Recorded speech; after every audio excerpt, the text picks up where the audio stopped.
আল্লাহ তাআলা বলেন আমি মানুষকে বানিয়েছি ইবাদতের জন্য। কি জন্য বলেন? ইবাদতের জন্য। এবার একটু আগে বাড়েন কথাটা, আল্লাহকে জিজ্ঞেস করেন, আল্লাহ আমাকে যে ইবাদতের জন্য বানিয়েছেন, ইবাদত করলে আমি কি পাবো? তো আল্লাহ তাআলা বলেন ইয়া আইয়ুহান নাস উবুদু রাব্বাকুম আল্লাযী খালাকাকুম ওয়াল্লাযীনা মিন ক্বাবলিকুম লাআল্লাকুম তাত্তাকুন। কথাটা খেয়াল করেন একটু। আল্লাহ বলেন হে মানুষ, সূরা বাকারার মধ্যে আছে, হে মানুষ লোক সকল, তোমরা সকলেই তোমাদের রব লালনকারী পালনকারী আল্লাহ তার ইবাদত করো। কি করো? বলেন না, বলেন কি করো? আল্লাযী খালাকাকুম, যিনি তোমাদেরকে সৃষ্টি করেছেন, আল্লাযীনা মিন ক্বাবলিকুম, যিনি তোমাদের পূর্ববর্তীদেরকেও সৃষ্টি করেছেন, তোমরা সেই রবের ইবাদত করো। কেন? আল্লাহ বলেন এজন্য লাআল্লাকুম তাত্তাকুন, যেন তোমরা হতে পারো মুত্তাকি মুত্তাকি মুত্তাকি। তাইলে আমাকে আল্লাহ বানিয়েছেন ইবাদতের জন্য। আমি যদি করি ইবাদত, আমার অর্জন হবে তাকওয়া। কি অর্জন হবে? বলেন না, কি অর্জন হবে? তাকওয়া। আমি হব মুত্তাকি। ইবাদতের বদৌলতে আমি কি হব বলেন?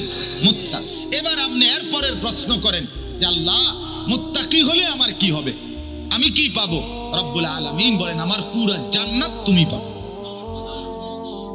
ওয়াসিকাল্লাযীনা ইত্তাকাউ রাব্বাহুম ইলাল জান্নাতি যুমারা। রব্বুল আলামিন বলেন যারা আমার মুত্তাকি বান্দা হয়েছে, আমি রব্বুল আলামিন তাদের পুরস্কার ঘোষণা করছি। হাসরের ময়দানে আমার মুত্তাকি বান্দা যখন দাঁড়াবে, আমার কোটি কোটি ফেরেশতারা পুরা হাসরের মাঠ থেকে আমার মুত্তাকি বান্দাদেরকে খুঁজে খুঁজে বের করে সর্বোচ্চ সম্মান দিয়ে জান্নাতের কাছে নিয়ে যাবে। সুবহানাল্লাহ। দলে দলে দলে দলে জুমারা, দলে দলে। এই যে আপনি উঠেন, আরে আরে আপনি এখানে এদিকে আসেন, এই আপনি আপনি এদিকে আসেন, আপনি উঠেন। না না এখানে না, হাসরের মাঠে, হাসরের মাঠে ফেরেশতা ডাকবে, আরে আরে ইন্না লিল্লাহ, আপনি এখানে দাঁড়ায় কেন? এদিকে আসেন, আপনি এদিকে আসেন, আসেন আসেন। পুরা মাঠ ঘুরে এভাবে ফেরেশতারা খুঁজে খুঁজে আল্লাহর বান্দাদেরকে আলাদা করবে। এরপরে সবাই মিলে সম্বর্ধনা জানিয়ে এই মুত্তাকিদেরকে জান্নাতের দিকে নিয়ে যাবে। হাত্তা ইদা জাউহা, এরপরে ফেরেশতারা যখন তাদেরকে নিয়ে আসবে, জান্নাতের সামনে এসে পৌঁছবে, রব্বুল আলামিন বলেন ওয়া ফুতিহাত আবওয়াবুহা, আমার মুত্তাকি বান্দাদের সম্মানার্থে জান্নাতের সব দরজা একত্রে খুলে যাবে। ওয়া ক্বালা লাহুম খাজানাতুহা সালামুন আলাইকুম। বাহ! খুলেই জান্নাতের ফেরেশতারা একযোগে সবাই জান্নাতীদেরকে মুত্তাকি বান্দাদেরকে দেখেই বলবে সালামুন আলাইকুম, আপনাদের উপরে আল্লাহর পক্ষ থেকে শান্তি বর্ষিত হোক, আসসালামু আলাইকুম ওয়া রাহমাতুল্লাহ। সালাম দিন। তাইবাতুম বলবে আপনারা ভালো ছিলেন, ভালোই থাকবেন। ফাদখুলুহা খালিদিন, আসেন ভেতরে চিরস্থায়ী বসবাসের জন্য এই জান্নাতে ঢোকেন। ওয়াকালুল হামদুলিল্লাহিল্লাযী সাদাকানা ওয়াদাহু, মুত্তাকি বান্দা জান্নাতে ঢুকে বলবে আল্লাহ আপনার ওয়াদা আপনি সত্যে পরিণত করলেন, আপনার প্রশংসা। ওয়া আওরাসানাল আরদ, এই জান্নাতের জমিন আমাদেরকে উত্তরাধিকার বানিয়ে দিলেন, আপনার প্রশংসা। নাতাবাওয়াউ মিনাল জান্নাতি হাইসু নাশা, পুরা জান্নাতের যেখানে ইচ্ছা আমরা ঘুরতে পারবো, এই তৌফিক দিলেন, আপনার প্রশংসা। আল্লাহ বলেন ফানি'মা আজরুল আমিলিন, দেখো দেখো বান্দা, আমলকারী বান্দাদের বিনিময় পুরস্কার কতই না সুন্দর। সেজদার বিনিময়, রুকুর বিনিময়, তাওবার বিনিময়, ইস্তিগফারের বিনিময়, জিকিরের বিনিময়, তেলাওয়াতের বিনিময়, নামাজের বিনিময়, তাহাজ্জুদের বিনিময়, ইফতারের বিনিময়, সেহরির বিনিময়, আওয়াবিনের বিনিময়, এক এক বন্দিগির বিনিময়, কত বড় জান্নাত মিলে গেল। আমার বাপ, আমি যে কথাটা বুঝাইছি এবার আপনি একটু মিলান, আবার মিলান। আল্লাহ তাআলা আমাদেরকে বানিয়েছেন কি জন্য? আল্লাহর ইবাদত করার জন্য। দুই, আল্লাহর ইবাদত করলে আমরা কি অর্জন হবে? আমরা মুত্তাকি হব। আমরা কি হব বলেন? যদি আমি মুত্তাকি হই তাহলে আমার গন্তব্য কোথায় হবে? জান্নাত। তাইলে আমাকে বানিয়েছেন ইবাদত, ইবাদত করলে অর্জন হবে তাকওয়া, তাকওয়া হলে মিলবে জান্নাত। করতে হবে ইবাদত, অর্জন হবে তাকওয়া, মিলে যাবে জান্নাত। কোন তো করতে হবে ইবাদত, অর্জন হবে তাকওয়া, মিলে যাবে জান্নাত। এখন এবারে যেই কথাটা বলতে চাই, পুরা একটা বছর, আমার হায়াতের পুরাটা বছর আল্লাহ তাআলা বলছে বান্দা তুমি আমার ইবাদত করো, তুমি আমার ইবাদত করো, তুমি আমার ইবাদত করো, তোমারে বানিয়েছি আমার ইবাদতের জন্য, তুমি মুত্তাকি হইবা। বলতে বলতে বলতে বলতে বলতে 11 মাস ধইরা আল্লাহ পাক দেখছে বান্দা আমার যাই ইবাদত করছে, এবার আল্লাহ যেন বলে বান্দা ওই তো না, ইবাদত যাই করছো 11 মাস পুঁজি তো আইয়ে না, জান্নাতি তো হইতে পারত না, জাহান্নাম থেকে তো বাঁচা সম্ভব না, ইবাদত তো কম, বন্দেগী তো বান্দা কমই হইল, কেমনে করবা? আল্লাহ তাআলা বলে আহা মালিকের দয়াটাই এটা। রব্বুল আলামিন 11 মাস ইবাদত করো, তাকওয়া মিলবে, তাকওয়া মিলবে, জান্নাতি হবে।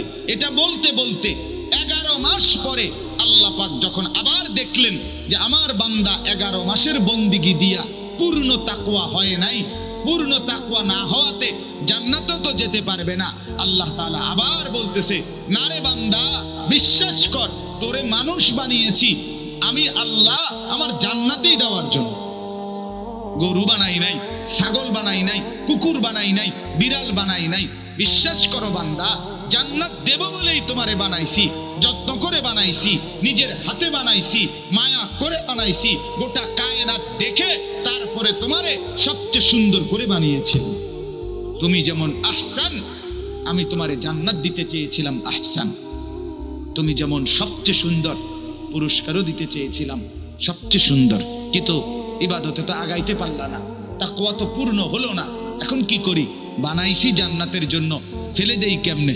তো আল্লাহ তাআলা দয়া করে বললেন ঠিক আছে, 11 মাসে ইবাদত করলে তাকওয়া হইতো, তাকওয়া হইলে জান্নাত হইতো, যাও আমি দয়া করে কমাইয়া দিলাম, মাত্র 1টা মাস এইবার দিলাম। ওই 1টা মাসে ওই একই কথা করো, ইবাদত হয়ে যাবে মুত্তাকি, ওই 1 মাস পরেই চলে যাবে জান্নাতি। এজন্য পুরা ইবাদতের পরে বলছে লাআল্লাকুম তাত্তাকুন, আর এখানে আইসা শুধু রমজানের পরেই কইছে কি লাআল্লাকুম তাত্তাকুন। দেখছেন, ইয়া আইয়ুহাল্লাযীনা আমানু কুতিবা আলাইকুমুস সিয়াম কামা কুতিবা আলাল্লাযীনা মিন ক্বাবলিকুম লাআল্লাকুম তাত্তাকুন। এই আগেও বলছে উবুদু রাব্বাকুম, আমার ইবাদত করো, তাহলে কি হবে? লাআল্লাকুম তাত্তাকুন, মুত্তাকি হবে। এখন বলে রমজান মাসের রোজা রাখো, রমজান মাসের বন্দিগি করো, 1টা মাস কেবল ইবাদত করো বান্দা, আমি রব্বুল আলামিন 1 মাসেই পূর্ণ 11 মাসের তাকওয়া দিয়ে দেব। আর 1 মাসেই রব্বুল আলামিন বলে তাকওয়া দিয়ে জান্নাতে পৌঁছিয়ে দেব। সুবহানাল্লাহ, বলেন আলহামদুলিল্লাহ।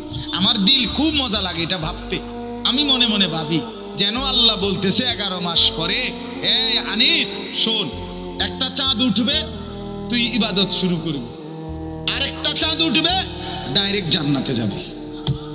সোজা হিসাব, বুঝেন নাই?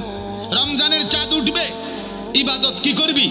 শুরু করবি, ঠিক মতো নামাজ পড়বা, ঠিক মতো রোজা রাখবা, 5 ওয়াক্ত জামাতে পড়বা, ইফতার ঠিক মতো করবা, সেহরি ঠিক মতো করবা, ভোর রাত্রে উঠা 2-4 রাকাত নফল নামাজ পড়বা, একটু দোয়া কান্নাকাটি করবা, ইশরাক পড়বা, আওয়াবিন পড়বা, সারাদিন আমার কোরআনটুকু পড়বা, জিকির করবা, তেলাওয়াত করবা। 11 মাস তো কুলাইতে পারো নাই, সময় পাও নাই, তো 1টা মাসই, বছরে 1টা মাস, বছরে 1টা মাস, বছরে 1টা মাস আমার জন্য একটু আলগা করে আমারে দাও, আমি আল্লাহর কাছে 1 মাস পরে রমজানের পরে ঈদের চাঁদ তুলবো, তোমারে জান্নাতে পৌঁছো। এরপরও যদি কোনো বান্দা মাহে রমজানকে কদর না করে, এটাই বলা যায়, আমি বুঝি তার কলজাটা যদি ছিঁড়া আলটা করান যাইতো, তাহলে রিপোর্ট আসতো এই নাফরমান মূলত জান্নাত চায় না, মূলত জান্নাত চায় না। তার কথা হলো আমার এগুলো লাগবে না হুজুর, যত কথাই করে আমনে খুদা বিরক্ত করেন না আমার, যাইতাম না হুজুর, কি লেগে আপনি সাফাসাফিটা করতেছেন অনর্থ, যাইতাম না আমি, যেটা আমার দরকার নাই, যেটা আপনি বেহুদা আমার কেন এই পেরেশানিটা বিরক্তটা করতেছেন। এই হলো নাফরমানের কি হালাত, এই হলো হালাত। নাই তো আল্লাহ তাআলা, আমার শায়েখ আল্লামা মুফতি মুশতাকুর নবী সাহেব বলে, আরে বাপ, রমজানের একটা মাস, বছরে একটা মাস, এই কথা বলে বলে আমরা যা করি এটা না করে বছরে একটা মাস আমাদের উচিত ছিল এটা বলে বলে আল্লাহর বন্দিগি বেশি করি। আমাদের হালাত কি? হযরত বলছেন বছরে একটা মাস এই কথা মনে কইরা রমজান মাসে ইফতারির আইটেম কমপক্ষে 18 আইটেম, কি এরুমকা আও কইেন না, বছরে একটা মাস, ঠিকই না বলেন না, বছরে কি একটা মাস।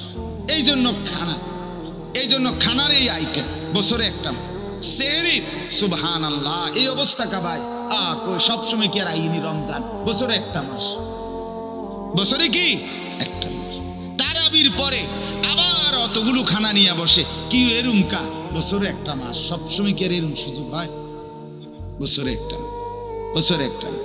আপনার বিবি বাচ্চা স্ত্রী ছেলে মেয়ে বাজারে ঘুরছে ঘুরছে ঘুরছে, কি এরুমকা জিজ্ঞাসা করবেন, হুজুর বছরে একটা ঈদ, বছরে একটা ঈদ, বছরে একটা সিজন, বছরে একটা মাস, ব্যবসায়ী বছরে একটা মাস, দোকানদারের বছরে একটা মাস, সে মনে করে বছরে একটা মাস রমজান।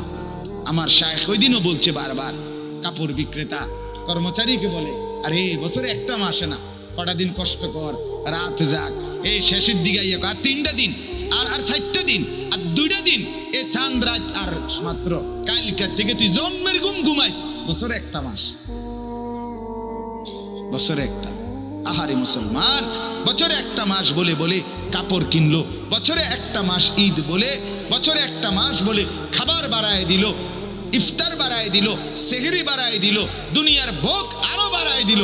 না রে মুসলমান, বছরে একটা মাস আখিরাতে না বাড়ায় দেওয়ার কথা ছিল। বছরে একটা মাস জামাত ছাড়বো না, বছরে একটা মাস আল্লাহর কোরআন পড়বো, বছরে একটা মাস মালিকের জিকির বেশি করব, বছরে একটা মাস তাহাজ্জুদের নামাজ পড়বো, বছরে একটা মাস রাত্রি গভীরে একটু দোয়া কান্নাকাটি করব, বছরে একটা মাস ইফতারের আগে একটু দোয়া করব, বছরে একটা মাস দুনিয়াবি ঝামেলা, সাংসারিক ঝামেলা, টাকা পয়সার উপার্জন একটু কম করব। উচিত তো ছিল আল্লাহর বান্দা এটা হওয়া, এটা হওয়া, বলেন বাপ, উচিত এটা ছিল না? আমি আমার ড্রাইভারের স্পষ্ট বলে দিছি, আমরা নিজেরা ফায়সালা একেবারে কড়া করে বলছি, কোন মাহফিল, কোন ওয়াজ রমজান মাসে হবে না, সব বন্ধ, শুধুই আমি আর আমার মালিক। সারা মাস উম্মতের দুয়ারে দুয়ারে আল্লাহ চাহে তো মালিকের দয়া দৌড়ানো হয়েছে, রমজান মাস শুধুই বন্দিগি, যেন এমন হয় যে মাওলা তুমি আর আমি, সেজদা দেব আমি, আদর করবে তুমি,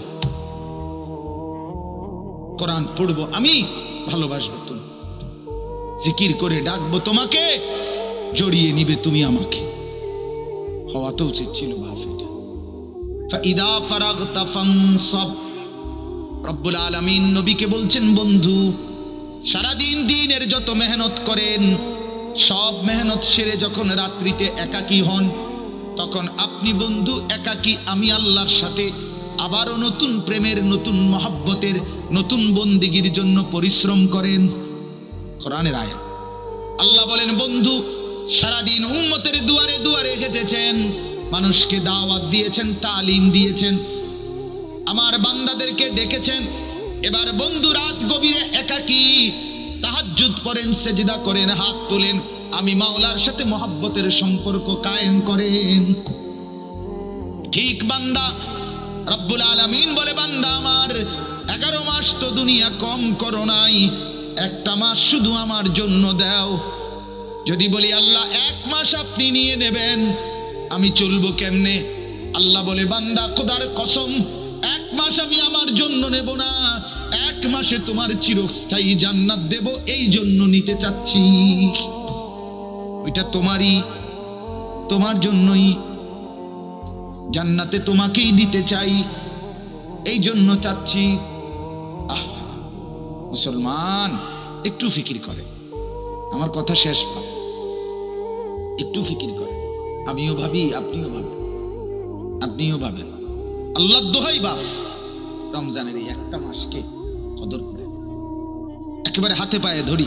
মাকে বলেন, বোনকে বলেন যে মা, বোন, বিবি, আল্লাহর ওয়াস্তে রমজান মাসকে এই কাপড় চোপড়, গহনা অলংকার, জুতা, শাড়ি, গহনা, ছেলেদের জামা, প্যান্ট, লুঙ্গি, শার্ট, গেঞ্জি, এগুলোই কেনার জন্য খোদার এত বড় শ্রেষ্ঠতম আজিমুশান মাসটাকে আপনারা বরবাদ করেন না বাপ। কেমনে বললে বুঝবেন বাপ? কেমনে বললে বুঝবেন? কেমনে বললে বুঝবেন?